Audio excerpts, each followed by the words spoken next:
paling sering itu untuk animasi, karena animasinya Unreal Engine itu cukup powerful.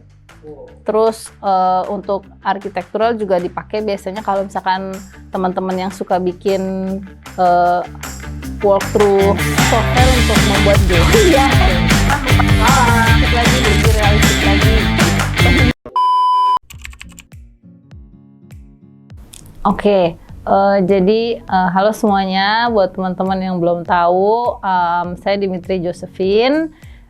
Jadi saya ini dalam 4 tahun terakhir, jadi saya itu udah fokus di industri virtual production yang ada di Indonesia. Jadi kalau teman-teman pernah dengar, di luar negeri itu udah banyak yang menggunakan teknologi virtual production untuk bikin film, untuk bikin TV komersial, music video, ataupun bikin konten-konten lainnya gitu ya, udah banyak menggunakan teknologi virtual production. Nah, dalam 4 tahun terakhir itu, saya berkecimpung di industri virtual production sebagai virtual art director. Jadi, tugasnya adalah membuat semua aset, baik itu 3D ataupun yang tidak 3D, pokoknya tugasnya adalah membuat aset gitu ya untuk kebutuhan syuting, dan itu kami menggunakan software yang namanya itu Unreal Engine. Nah, sebenarnya Unreal Engine itu adalah software untuk membuat game, tapi memang dalam beberapa tahun terakhir kegunaannya itu udah sangat berkembang, jadi nggak hanya untuk game aja. Nah, kebetulan salah satunya saya gunakan untuk kebutuhan virtual production gitu.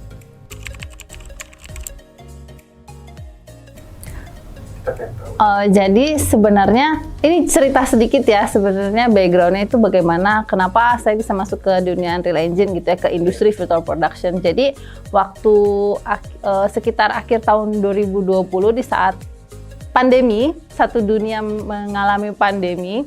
Jadi suami saya sama ada temennya, salah satu temennya itu mereka sempat membuat sebuah ngetes gitu lah, bikin sebuah tes, bikin project dengan virtual production.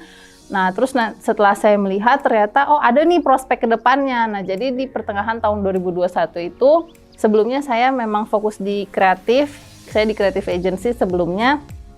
Akhirnya di pertengahan 2021 itu saya mengikuti suami saya, jadi saya fokus mempelajari Unreal Engine tapi dari segi asset creation-nya gitu. Nah, sebenarnya saya itu kuliahnya lulusnya itu Bachelor of Business, majoring in Marketing and Human Resource sebenarnya. Tapi abis itu karena kerjanya di industri kreatif terus, jadi lama-lama sense of kreatifnya itu memang udah terbentuk gitu. Nah, akhirnya setelah saya memulai mempelajari Unreal Engine di tahun 2021, sampai sekarang saya masih menggeluti industri yang menggunakan Unreal Engine. Di tahun lalu itu saya terpilih menjadi salah satu wanita di Asia, dari 100 wanita di Asia untuk mengikuti program 100 Women Creator in Asia dari Epic Games. Nah, itu programnya itu adalah kami membuat game menggunakan Unreal Engine for Fortnite. Jadi kebetulan memang tahun lalu Unreal Engine itu ngerilis software seperti software tambahan dari Unreal Engine-nya itu namanya Unreal Engine Editor for Fortnite. Nah, itu kami membuat game. Kebetulan juga di awal tahun ini saya menjadi Unreal Engine Authorized Instructor juga di Indonesia, jadi saya bisa memberikan pengajaran kepada teman-teman yang mau belajar Unreal Engine dan banyak-banyak lainnya lah gitu. Jadi kurang lebih backgroundnya seperti itu sebenarnya gitu. Sebenarnya tuh kalau setahu saya ya, Unreal Engine itu sebenarnya udah ada dari tahun 1990 sekian software itu tuh sebenarnya. Kalau nggak salah sih 93 atau 90 berapa gitu. Sebenarnya itu dia udah lama, tapi memang mereka itu fokusnya ke game development. Nah, akhirnya pada tahun 2020 itu ada sebuah produksi film. Kalau teman-teman pernah dengar itu filmnya Star Wars yang namanya Mandalorian. Nah, itu mereka menggunakan Unreal Engine untuk membuat aset, membuat environment yang diproyeksikan di LED screen, di LED wall. Nah, itu tuh di situ booming bahwa ternyata Unreal Engine itu bisa digunakan untuk fungsi lain. Jadi nggak hanya game development, tapi juga untuk virtual production gitu. Nah, jadi kayaknya semenjak 2020 akhir itu, saat orang udah mengerti bahwa Unreal Engine itu bisa diutilize untuk hal-hal lain, nah itu jadinya fitur-fiturnya itu jadi nambah, dan masing-masing itu jadi update-nya itu nggak berhenti-berhenti gitu, karena jadi udah nggak ada yang udah nggak ada fitur yang lebih menonjol lagi daripada yang lain, karena jadinya semua fitur tuh menonjol gitu di Unreal. Mungkin yang teman-teman pasti pernah mainin atau denger di keseharian itu ada PUBG, itu bikinnya pakai Unreal Engine. Terus Fortnite, ya karena juga tahun lalu mereka rilis Unreal Engine editor for Fortnite, tapi memang Fortnite awalnya dibuat dengan Unreal Engine. Terus ada Final Fantasy 7, Tekken, terus ada Hellblade, ada Borderlands, sebenarnya ada banyak, Matrix. Tapi yang terakhir yang paling viral banget, belum lama ini ada game yang rilis judulnya yang Wukong. Kalau teman-teman pasti pernah lihat sih di sosmed di mana-mana gitu ya, di Wukong. Nah itu dia dalam 3 hari itu di-download 10 juta. 10 juta download dalam 3 hari gitu. Jadi itu kemarin sempat viral banget sih di industri game gitu ya.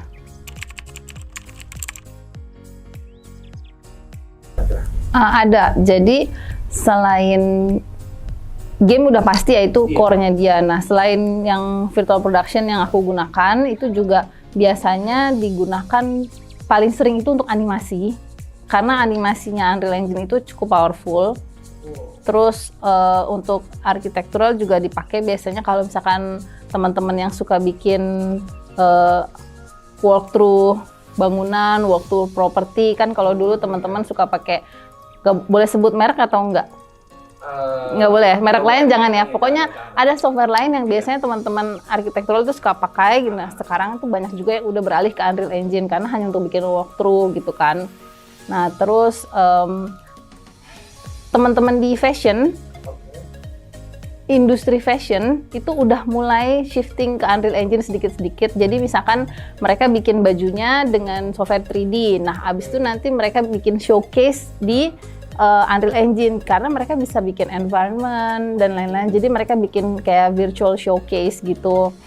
Terus selain itu juga kalau pernah lihat, kalau di visual approach itu ada yang sebutannya itu stylized.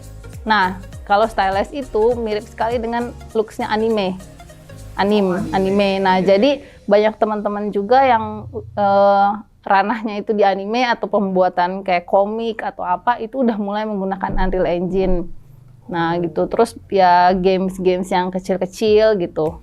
Jadi sebenarnya udah banyak sekali industri yang mulai shifting menggunakan Unreal Engine gitu. Berarti perubahannya maksudnya cukup signifikan ya? Cukup signifikan gitu. Dalam industri yang ada di dunia ini gitu ya, itu kan termasuk dunia yang tentang fashion, terus produksi, tentang arsitektur dan sebagainya, kan semua dunia udah pakai itu kan. Berarti itu udah shifting ke Unreal Engine berarti sekarang itu udah. Iya, even healthcare aja tuh udah banyak yang mulai shifting ke Unreal Engine. Kayak gini, misalnya apa tuh?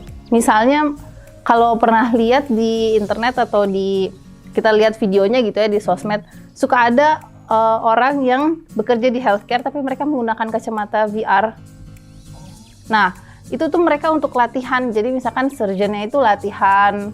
Jadi udah nggak latihan di real physical body lagi, tapi mereka itu udah pakai kacamata VR, terus visualnya itu dibuat dengan Unreal Engine, terus diintegrasikan ke si VR-nya itu. Jadi mereka latihan. Latihan surgery misalkan kayak gitu, itu udah banyak dilakukan juga sebenarnya gitu.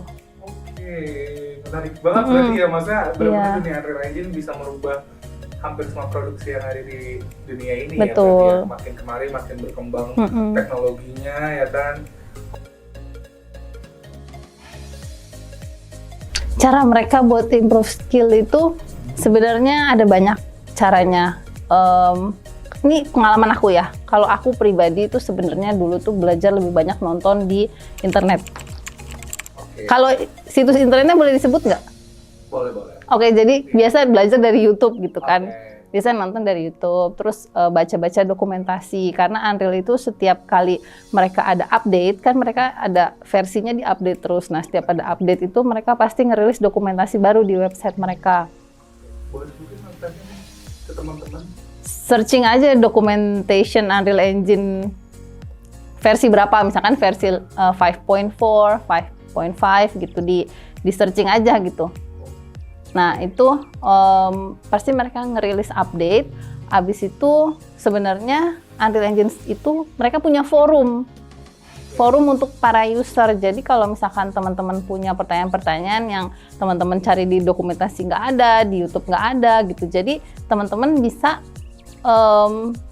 join forumnya, terus ngobrol sama sesama teman-teman yang bergerak di industri itu. Jadi misalkan kalian punya pertanyaan seputar codingan apa, blueprint apa, terus lagi ngedevelop game seperti apa ya, tinggal cari aja topik-topiknya di dalam forum itu gitu. Jadi teman-teman bisa join terus tanya-tanya. Terus sebenarnya udah banyak sekali semacam komunitas gitu. Teman-teman join aja, karena cuman di situ caranya teman-teman bisa mengembangkan skill. Karena sebenarnya Unreal Engine juga setiap mereka rilis update baru, mereka itu nggak langsung rilis dokumentasi untuk versi tersebut. Jadi masih ditahan nih, misalkan udah rilis selama beberapa bulan, baru full documentationnya itu nanti dirilis. Karena mereka itu biasanya kalau ngerilis versi baru, nunggu feedback dari para user gitu. Jadi mereka juga nggak bisa langsung bikin dokumentasi yang cukup padat gitu ya. Jadi mereka nunggu feedback dulu dari kita yang para user gitu. Kalau menurut aku sih sebenarnya udah jauh banget ya, karena dalam 4 tahun terakhir aku megang Unreal aja itu udah berasa banget gitu bahwa itu beda banget. Jadi waktu aku baru pertama kali belajar Unreal itu tools untuk bikin animasinya itu masih sedikit, masih minim, jadi masih banyak yang kita harus lakuin banyak hal secara manual gitu. Tapi dengan update-nya Unreal Engine yang terbaru sekarang itu, mereka udah nge-update banyak banget tools untuk animasi. Jadi teman-teman yang mau bikin animasi gitu, nggak perlu misalkan nggak perlu bolak-balik antara 3D software ke Unreal, 3D software ke Unreal gitu. Banyak sekali yang udah bisa dilakuin hanya dengan Unreal Engine-nya gitu. Itu untuk animasi ya. Terus kayak dari segi looks-nya juga kan mereka update terus gitu, secara kualitas looks-nya itu mereka update terus gitu. Nah terus kalau untuk game sih sebenarnya banyak yang diupdate juga. Tapi kalau aku perhatiin sebenarnya lebih ke looks-nya yang diupdate. Tampilan dalam game itu jadi lebih kayak real gitu ya? Iya, lebih real. Bisa dibuat serealistik mungkin. Karena kan dia sebenarnya basicnya udah game engine. Iya. Jadi update-nya itu biasanya nggak terlalu signifikan. Cuman si animasi ini kan karena dia sesuatu yang baru dengan si Unreal Engine ini. Jadi setiap ada update itu signifikan gitu. Jadi maksudnya yang awalnya game itu cuma hanya dari POV 1, ini kan bisa 360 derajat, bisa kita puter untuk karakternya kalau di game gitu ya, itu anggaplah kayak gitulah gitu. Berarti emang udah berkembangnya udah jauh sekali ya berarti untuk sekarang. Dan ya yang tadi kita bahas juga udah banyak industri-industri termasuk fashion dan sebagainya itu udah menggunakan Unreal Engine gitu kan. Iya. Kayak dulu waktu aku baru belajar Unreal, aku sempat lama mempelajari ini gimana caranya bikin animasi di Unreal. Karena kalau harus ke software 3D jadi bolak-balik kan, terus mempelajari itu kayak ribet banget, gitu ya. Repot banget. Nah dengan update yang sekarang itu ngerik aja udah se-oke itu di Unreal, jadi nggak perlu bolak-balik ngerik di software 3D ke Unreal, software 3D ke Unreal gitu. Jadi udah langsung di Unreal aja udah bisa gitu sekarang. Jadi udah oke banget deh gitu, udah sangat dipermudah gitu. Sebenarnya nggak mau membandingkan dengan software lain karena aku juga nggak begitu paham dengan software lain ini tuh apa kelebihannya dibandingkan Unreal Engine. Tapi kalau kan Unreal Engine kan juga pasti punya keunggulannya dong. Iya. Bisa kita kasih tahu dong. Boleh dong di spill tuh gimana tuh. Tapi kalau aku lihat ya, ini aku lihat aja sih Unreal Engine sih kayaknya emang paling powerful sekarang gitu dibandingin software-software yang lain, karena game engine itu ada 3 lagi lah misalkan yang terkenal selain Unreal Engine yang cukup populer di Indonesia ya. Nah, itu tuh nggak se-powerful Unreal Engine gitu. Untuk sekarang. Walaupun misalkan lebih mudah untuk digunakan ya, tapi secara looks nggak bisa menyaingi looksnya Unreal Engine karena mereka looksnya lebih kayak ya game pada umumnya lah gitu. Jadi kayaknya kalau masih mau bikin approach-nya itu kayak AAA games gitu, lebih baik pakai Unreal Engine gitu. Oke, berarti bisa dikatakan bahwa teknologi Unreal Engine itu untuk bagi para pemula yang udah pro juga sebenarnya masih kasarnya ya friendly lah ya untuk digunakan. Iya, friendly. Karena teman-teman yang nggak bisa coding aja bisa menggunakan Unreal Engine karena mereka bikin yang namanya blueprint. Nah, blueprint itu adalah kayak kalau teman-teman biasanya coding kayak C++ atau C# atau Python gitu. Nah, di Unreal Engine itu bisa menggunakan yang namanya blueprint. Jadi nggak usah coding. Kayak aku tuh sebenarnya nggak bisa coding, nggak ngerti ngoding gitu ya. Karena memang nggak belajar IT kan. Cuman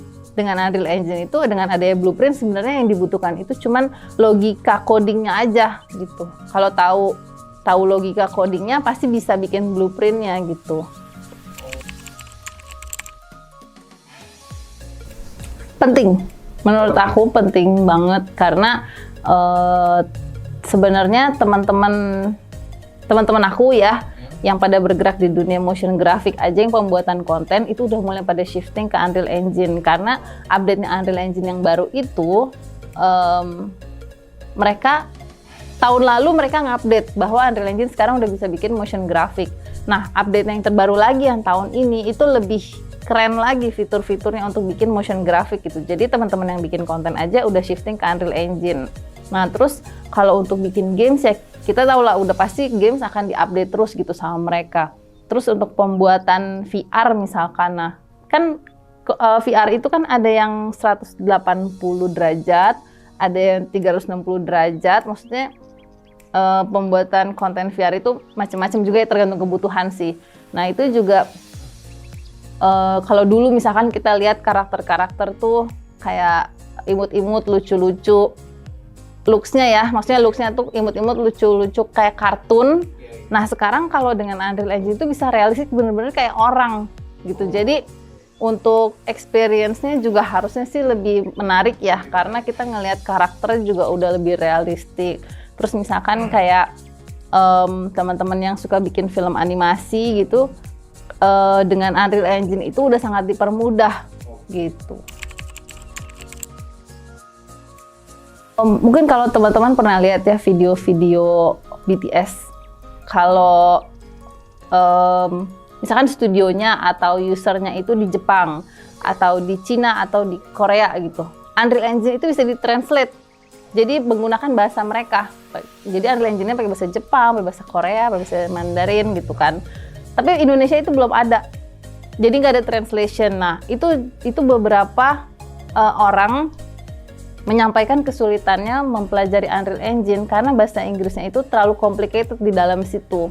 Oke, jadi penjelasan itu ya yang iya, susah dimengerti lah karena pakai bahasa Inggrisnya terlalu menjelimet gitu ya. Iya, itu beberapa yang pernah disampaikan ke aku ya. Terus susah karena pakai bahasa Inggris gitu. Terus aku tanya bedanya apa sama belajar software 3D sama belajar software lain gitu. Ya kan yang perlu dihafalin tinggal gambar ikonnya aja, kayak kalian nggak harus hafalin penjelasannya gitu kan. Itu satu. Nah kedua itu biasanya karena nggak biasa sama kayak gini. Aku itu kan nggak belajar 3D, nggak belajar komputer IT apa segala macam kan. Jadi memang pas mempelajari UI-nya pertama kali agak kesulitan. Tapi sebenarnya itu bisa dilatih. Toh pada akhirnya juga aku bisa sekarang kan karena selalu latihan gitu. Memang UI-nya yang agak nggak menarik awalnya, tapi sebenarnya kalau udah terbiasa dengan software 3D itu mirip-mirip banget sebenarnya gitu. Karena banyak teman-teman yang basicnya itu bukan di 3D artist atau apa, mereka basicnya misalkan developer. Nah, developer kan biasanya misalkan ngeliat coding, pas ngeliat Unreal mereka harus ngeliat bentuknya blueprint dan mereka harus ngeliat bentuk visual. Karena anak-anak coding biasanya tidak melihat visual, mereka melihat huruf dan angka. Jadi banyak bentrok lah gitu dari segi yang dilihat oleh user. Itu sama karena toolsnya terlalu banyak.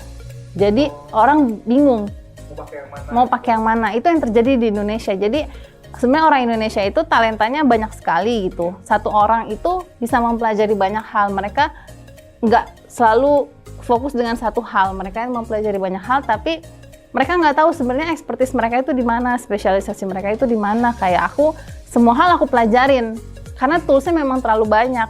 Tapi karena aku sudah di industri, jadi aku tahu spesialisasi aku di mana, expertise aku di mana gitu. Nah, di Indonesia itu banyak yang belum tahu. Nah, jadi karena Unreal Engine itu toolsnya terlalu banyak, mereka bingung apa yang harus gue pelajarin ya gitu. Berarti ada 3 lah ya yang menjadi tantangan mungkin dari penggunaan Unreal Engine sendiri tadi ya. Itu sama yang terakhir yang paling umum adalah hardware. Nah, biasanya teman-teman di Indonesia itu punya masalah dengan hardware. Sebenarnya balik lagi ke kebutuhan. Butuhnya seperti apa? Kalau misalkan butuhnya hanya bikin environment yang simple atau bikin animasi yang simple, sebenarnya cocoknya seri RTX pakai 3060 juga udah aman gitu. Yang penting RAM-nya itu sekitar 32 GB lah. Nah, terus kalau misalkan mau naik dikit level medium pakai 3080 atau 3090 gitu. Nah, itu udah lumayan cukup tuh sebenarnya. Tapi kalau mau yang lebih high end lagi yang udah masuk ke industri, itu enaknya pakai 4080 atau 4090 gitu. Nanti size RAM-nya tinggal mengikuti aja gitu, menyesuaikan kebutuhan. Tapi paling enak emang seri RTX gitu. Siap. Berarti ya kita udah denger nih sedikit spill-spillan tentang teknologinya Unreal Engine ya, yang dimana semakin berkembangnya teknologi, terus berkembangnya zaman, Unreal Engine memang betul-betul dipergunakan dalam berbagai industri gitu kan. Betul. Dan memang banyak digunakan juga sebagai software yang mungkin sekarang udah mulai dikenalkan dan mungkin bisa jadi friendly banget buat teman-teman yang mau gunain untuk editing ataupun mungkin bikin animasi dan sebagainya Unreal Engine itu. Oke Mbak, tapi tadi aku sempat ingat banget bahasan Mbak terkait masalah community. Mungkin di part selanjutnya kita bakal bahas ya sih Mbak. Oke. Boleh, nanti diingetin teman-teman, kita bakal ada part 2. Kita bakal ada part 2 untuk membahas tentang Unreal Engine Indonesian Chapter Community. Oke. Jadi nanti teman-teman bisa tungguin part selanjutnya ya. Oke Mbak, bisa statement closing? Oke, jadi buat teman-teman yang mau mempelajari Unreal Engine, walaupun kalian tidak punya background di 3D software atau di game development atau yang berhubungan dengan IT, tapi Unreal Engine itu sangat mudah untuk bisa dipelajarin. Buktinya saya bisa mempelajarinya gitu. Jadi pasti teman-teman juga bisa gitu. Nah, karena saya yakin dalam beberapa tahun ke depan dengan perkembangan teknologi dan tren industri, saya yakin pasti orang yang bisa mengoperasikan Unreal Engine itu dibutuhkan di industri. Jadi buat teman-teman yang masih belajar atau juga udah di industri, saran saya mulai mempelajari karena pasti nanti dibutuhkan gitu. Boleh Mbak, mungkin punya Instagram apa boleh dikasih ke ini untuk follow? Instagram aku? Boleh, kasih tahu mungkin Instagram. Tadi spill sedikit tentang komunitasnya. Oke, kalau Instagram aku teman-teman boleh cari dimitri.josephine. Kalau Instagramnya Unreal Engine Indonesian Chapter itu @unrealengine.indonesiachapter gitu. Tapi aku nggak aktif sih memang di Instagram. Aku lebih aktif di LinkedIn. Kalau mau cari di LinkedIn nanti cari aja Dimitri Josephine gitu. Oke Mbak, boleh see you ke kameranya. Teman-teman, see you. Sampai jumpa di part 2. Dah. Nanti teman-teman bisa lihat. Jadi Indonesia itu masuk sebagai negara ke-52 yang akhirnya juga memiliki community